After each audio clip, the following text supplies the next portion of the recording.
I think this is, again, an issue of customs and cultures, and different customs and so on approach this topic in a different way. In essence, if there's a nikah, that's it, you're married.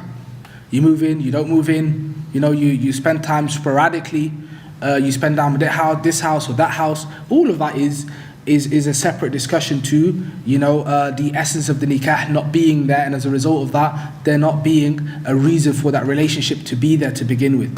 Because what happens before a nikah is different to what happens after a nikah. After a nikah, you're your husband and wife. Your husband and wife. And so all of this is permitted.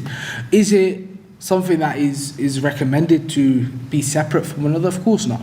Even the hadith that we mentioned earlier today, Fatima Qais radiyallahu ta'ala anha, one of the interpretations was given regarding the state of Abu Jahm was that he was constantly traveling and that he was away from her for lengthy periods of time, or would be away from her for lengthy period of time had they got married. And so this is something that, again, is the Prophet ﷺ is basically saying that it's not preferred and it creates distance. And we spoke yesterday as well about the ayah Surah Ar-Rum, min ayatihi and خَلَقَ لَكُم مِّنْ أَنفُسِكُمْ أَزْوَاجًا لِتَسْكُنُوا إِلَيْهَا. And the scholars of Islam's view regarding the second in this ayah, does it refer to the literal housing, that you live with one another? And that's a very strong view, that marriage is literally about living with one another and moving in with one another. And that is literally the purpose of marriage, that you move in with one another. And so where there is a reason, that's fine. But once that reason ends, permissibility is not, there's nothing wrong with it. It is permissible.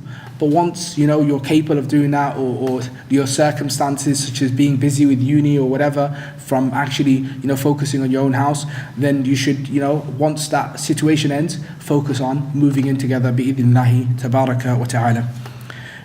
Obviously talking to each other and all of this, your husband and wife, that question doesn't exist anymore.